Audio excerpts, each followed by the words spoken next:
I still remember the exact moment when YouTube finally clicked for me.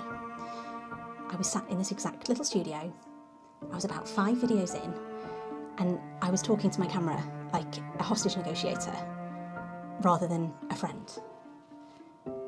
Every take was like, "Hi guys!" No, delete. I didn't even know who I was. And I thought that everybody would have been secretly judging me, or in a group chat titled, "Katie's having a midlife crisis." And then I realised that no one cares. And that's when it clicked. No one cares, but in the best possible way. People are too busy living their own lives to worry about what videos I'm doing on YouTube. And I realised that actually, I'm all right at this. I'm okay. Yes, I'm not perfect, I'm not polished, I'm not anything like I hope to be in the future, but I'm me.